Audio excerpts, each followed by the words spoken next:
नमस्कार, आज़ाद सिपाही में आपका स्वागत है। मैं हूं राकेश सिंह। आज के वीडियो में मैं बात करूंगा जब महाकुंभ में स्नान करने के लिए प्रत्येक श्रद्धालु से अंग्रेज वसूलते थे ₹1 टैक्स। जी हाँ, प्रयागराज में भव्य महाकुंभ में भाग लेने करोड़ों लोग रोज आ रहे हैं। महाकुंभ के 19वें दिन शुक्रवार को अब तक 1.40 करोड़ लोग स्नान कर चुके हैं। 13 जनवरी से अब तक यह आंकड़ा 31 करोड़ पार कर गया है। मौनी अमावस्या के दिन करीब 9 करोड़ लोगों ने स्नान किया था, लेकिन मौनी अमावस्या के अमृत स्नान से पहले रात 1 से 2 बजे के संगम नोस के पास भगदड़ मची थी। उस भगदड़ में करीब 30 लोग मारे गए थे और कई गंभीर रूप से घायल हुए थे, लेकिन भगदड़ के कुछ घंटों बाद ही योगी सरकार ने हालात पर काबू पा लिया और स्थिति सामान्य हो गई।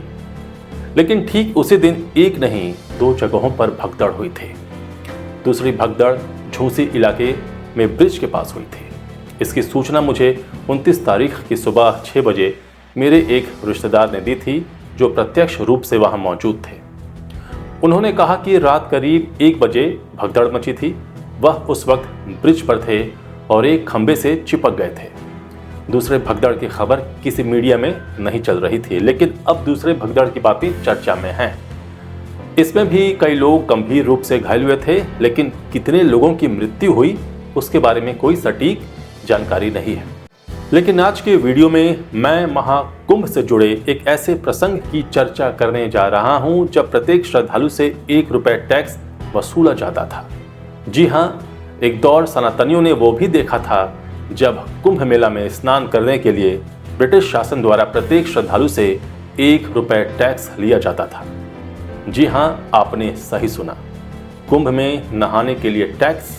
सुन आप भी आश्चर्य कर रहे होंगे, लेकिन यह सच्चाई है।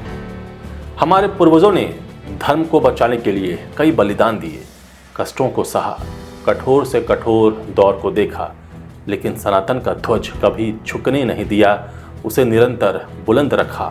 खुद के देश में और खुद के धार्मिक मेला में उपस्थित होने के लिए आपको टैक्स देना पड़े, इससे ज्यादा प्रताड़ना और क्या हो सकता है। आज जिस शान से प्रयागराज में महाकुंभ का आयोजन हो रहा है, करोड़ों लोग इसमें शरीक हो रहे हैं और आस्था की डुबकी लगा रहे हैं, स्नान कर रहे हैं। कुछ एक भगदड़ की घटना को छोड़ दिया जाए तो सफलतापूर्वक महाकुंभ का आयोजन चल रहा है। लोगों की शिकायत है कि वे घंटों जाम में फंस रहे हैं, तब जाकर वे प्रयागराज में आस्था की डुबकी लगा रहे हैं, पाप धो रहे हैं और पुण्य के भागी बन रहे हैं। लेकिन जरा उस दौर को भी याद कर लिया जाए जब हमारे पूर्वजों से अंग्रेजों द्वारा कुंभ में डुबकी लगाने के लिए आम व्यक्ति की कमाई का 10% टैक्स लिया जाता था, यानी ₹1। उस जमाने के हिसाब से एक सामान्य परिवार ₹1 में महीने भर का राशन जुटा सकता था।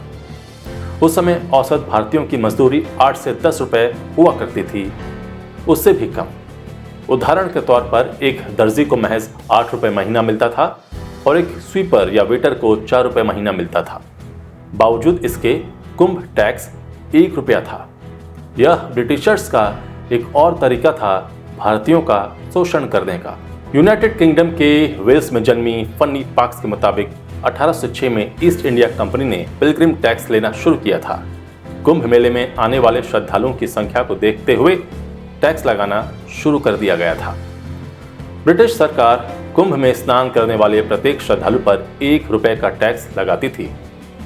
कामा मैकलीन ने अपनी किताब pilgrimage and power the Kumbh Mela इन इलाहाबाद 1765 से 1954 में इसका जिक्र किया है। कुंभ में बाल दाढ़ी बनवाने पर टैक्स, गाय बछड़ा दान करने वालों से भी वसूली। 1801 में इलाहाबाद, आज के प्रयागराज पर अंग्रेजों का अधिकार हो गया। कुंभ और माघ मेले पर जुटने वाली लाखों की भीड़ देख अंग्रेजों को कमाई का आइडिया मिला। उस साल कुंभ में आने वाले हर तीर्थयात्री से ₹1 टैक्स लिया गया। वसूली करने के लिए अफसर तैनात किए गए। इसके बाद हर कुंभ में ब्रिटिश सरकार कुंभ से कमाई करने लगी। साल 1870 में ब्रिटिशर्स ने 3000 नाई को दुकानें अलॉट की थीं। अंग्रेजों ने उनसे करीब 42,000 रुपए कमाए थे। इनमें से 1/4 रकम नाइयों से टैक्स के रूप में ली जाती थी। हर नाई को 4 रुपए टैक्स देना पड़ता था। उस दौरान एक ब्रिटिश महिला भारत में लगभग 24 साल बिताई थी। उस महिला का नाम तानी पार्क था। उन्होंने अपनी किताब wanderings of a pilgrim in search of the pictures में स्थानीय व्यापारियों पर प्रभाव के बारे में लिखा था। इतिहासकार विलियम डेलरिम्पल ने साल 2002 में एक बार फिर बेगम, ठग्स एंड व्हाइट मुगल्स प्रकाशित किया। उन्होंने बताया कि यह टैक्स उन श्रद्धालुओं से लिया जाता था जो कुंभ मेला आते थे। 1906 की बात है। जिला मजिस्ट्रेट HV लॉविट ने कुंभ मेले पर एक रिपोर्ट बनाई थी। इसके मुताबिक 1894 के कुंभ में मुंडन करने वाले नाइयों ने सरकार को 11,825 रुपए और 8 आने, दाढ़ी बनाने वालों ने 1,332 रुपए और 8 आने बतौर टैक्स चुकाए थे उस जमाने में, जबकि फूल बेचने वाले मालियों से 1,600 रुपए का टैक्स वसूला गया। कुंभ के दौरान दूध पर 1,064 रुपए, गाय दान करने पर 176 रुपए और बछड़ों के दान पर 976 रुपए का टैक्स वसूला गया था, जबकि नाव वालों ने 3,311 रुपए, फेरी वालों ने 1,440 रुपए और गाड़ी चलाने वालों ने 1,874 रुपए टैक्स चुकाए थे। इसी तरह 1906 के कुंभ में बाल काटने पर 10,444 रुपए और 8 आने, दाढ़ी बनाने पर 1,348 रुपए और 8 आने और मालियों से 1,336 रुपए वसूले गए। इसी साल दूध पर 728 रुपए, गाय दान करने पर 152 रुपए और बछड़ा दान करने पर 1,098 रुपए टैक्स लगा, जबकि नाव वालों ने 3,435, फेरी वालों ने 1,025 और गाड़ी चलाने वालों ने 1,995 रुपए टैक्स चुकाए थे। सोचिए। इतिहासकार डॉक्टर हेरम चतुर्वेदी अपनी किताब कुंभ ऐतिहासिक वांग्मय में लिखते हैं कि अंग्रेजों से पहले मुगल भी कुंभ से कमाई करते थे। अकबर ने 2 अधिकारी कुंभ की व्यवस्था देखने के लिए तैनात किए थे।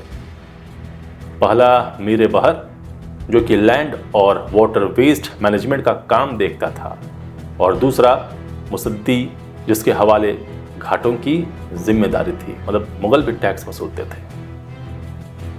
फिर भी सनातन कायम है, उसका ध्वजा बुलंद है। अंग्रेजों से छुपकर साधुओं ने रातों रात शिविर में कुएं खोद डाले। एक और घटना की जिक्र करूंगा। 1918 की घटना है। कुंभ मेले के दौरान अखाड़ों की मांग थी कि उनके शिविर के भीतर कुआं खोदने की अनुमति दी जाए। तब साधु संतों को पीने के पानी के लिए दिक्कतों का सामना करना पड़ता था।